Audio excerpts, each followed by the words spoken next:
Bonjour, j'aimerais vous expliquer aujourd'hui un peu comment on utilise le correcteur automatique qui est associé au MOOC publié par l'EPFL sur Coursera, Comprendre les microcontrôleurs. Ce système de correction automatique de programmes est intéressant parce qu'il va vous permettre de soumettre des programmes que vous aurez en principe testés chez vous, et nous pourrons savoir si ces programmes fonctionnent parce qu'ils s'exécuteront physiquement sur des microcontrôleurs. Je profite de vous montrer le matériel qui est utilisé pour ce système de correction.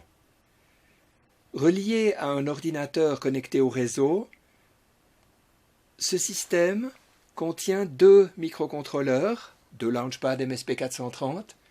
Le premier va recevoir le programme que vous avez écrit, qui aura évidemment été préalablement compilé. Le deuxième va recevoir un programme que nous avons écrit spécifiquement pour tester le devoir demandé.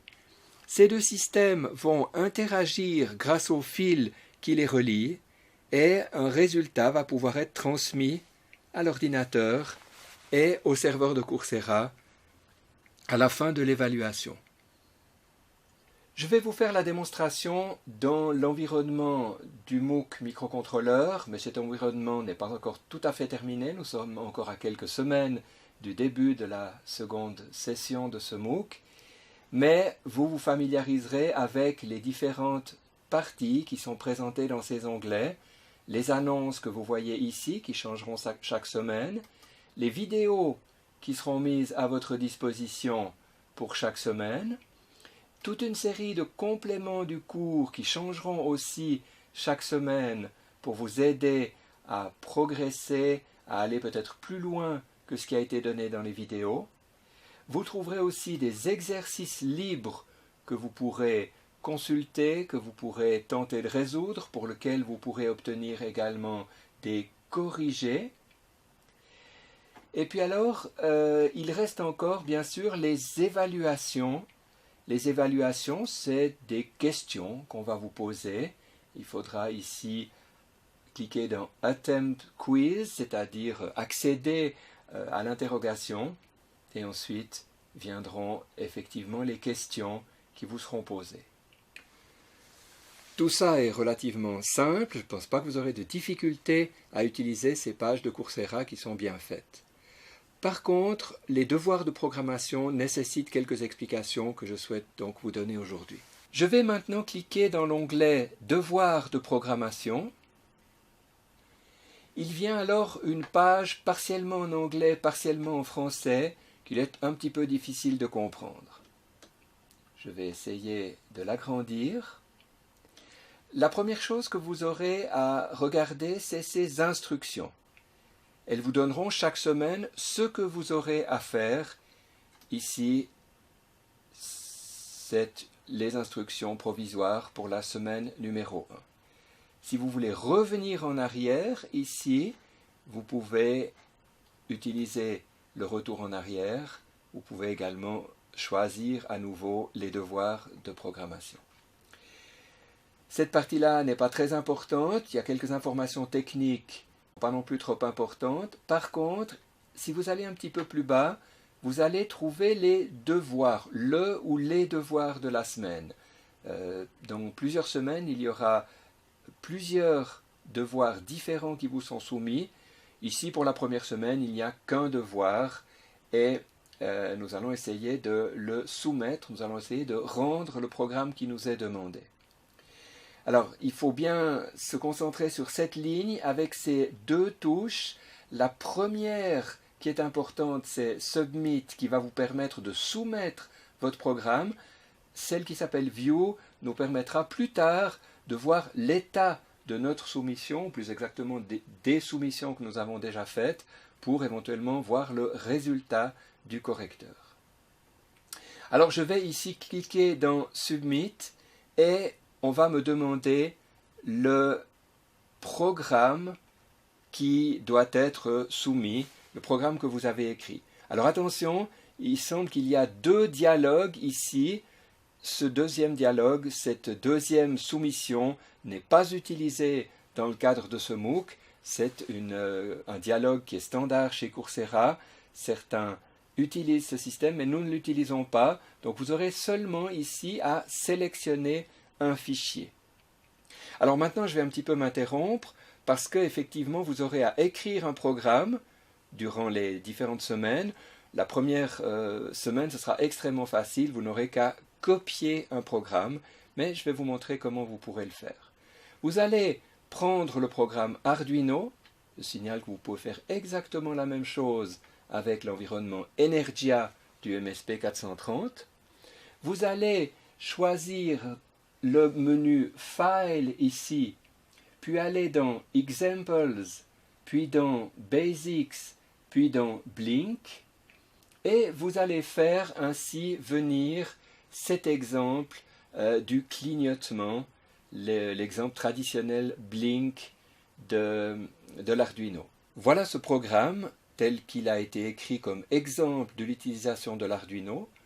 À ce niveau-là, vous n'avez rien à comprendre, vous devez simplement le sauvegarder sur votre disque de telle manière que vous puissiez ensuite le donner comme fichier. Je vous propose donc de cliquer dans File, de choisir Save As, enregistrer sous, et là vous allez donner un nom à votre programme. En fait, ça donnera plus exactement le nom à un dossier, vous le verrez tout à l'heure. Ici, il me demande d'entrer un nom. Je vais taper mon Blink pour que je me souvienne de quoi il s'agit. Je n'ai pas besoin à ce niveau-là de donner d'extension. Et je clique Enregistrer. On verra tout à l'heure qu'un fichier INO a été copié sur le disque. D'ailleurs, je vais revenir à mon devoir de programmation. Je vais cliquer dans Parcourir. Je vais aller là où a été déposé mon programme, c'est-à-dire dans le dossier Arduino. Je trouve ici mon Blink. Et vous voyez qu'à l'intérieur de ce dossier, il y a bien un fichier qui s'appelle monblink.ino. Et c'est celui-ci qu'on va devoir soumettre à Coursera en cliquant dans la case Submit. Le système a quittancé qu'un devoir de programmation pour la semaine numéro 1 pour le clignotant a été accepté et va être évalué rapidement. C'est tout ce que je peux savoir pour le moment. Et cette image ne va pas changer, vous pouvez rester une demi-heure, ça ne changera pas. Par contre, vous pouvez revenir en arrière avec la touche recul habituelle de votre navigateur. Et là, vous retrouverez la page qu'on avait vue tout à l'heure. Vous pouvez descendre et chercher la ligne sur laquelle nous avions tout à l'heure effectué le Submit. Et maintenant, nous allons dans View. On voit ici que le système me signale que mon programme fonctionne et qu'il m'a donné un score de 8 sur 8. Il faut quand même que je vous explique ce qu'il s'est passé.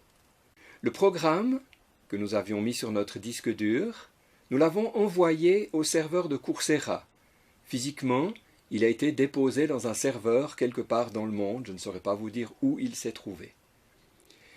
En même temps, près de Lausanne, non loin de l'EPFL, un ordinateur connecté à Internet était en permanence en train de demander toutes les 10 secondes au serveur de Coursera si par hasard il y avait une nouvelle soumission à évaluer.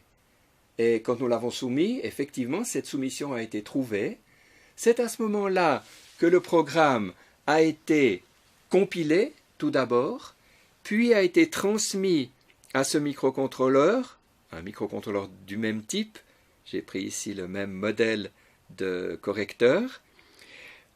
Juste après, un programme spécifique qui a été écrit pour la correction a été également chargé dans ce microcontrôleur. Vous voyez ces fils qui ont permis le dialogue. Et finalement, le programme ici a évalué si votre programme clignotait correctement, s'il clignotait plus ou moins à la bonne fréquence, et il nous a donné une réponse que nous avons effectivement vue. Bravo, le programme fonctionne. À nouveau, je vais cliquer dans le retour en arrière pour revoir ma page des devoirs de programmation. J'ai envie à nouveau de soumettre un programme, mais cette fois je vais le modifier un petit peu de la manière suivante. Je vais ici modifier l'attente liée au clignotant. Alors on arrive à comprendre que ce delay de 1000 millisecondes, c'est-à-dire une seconde, si je le passe à 300 millisecondes, c'est-à-dire un tiers de seconde, mon clignotant va aller environ 3 fois plus vite. Le système va donc probablement signaler que mon clignotement est trop rapide.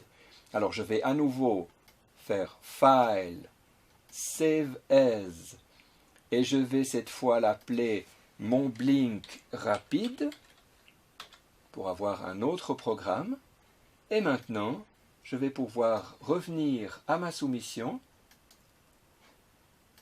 Nous allons désigner le nouveau programme qui clignote trop rapidement.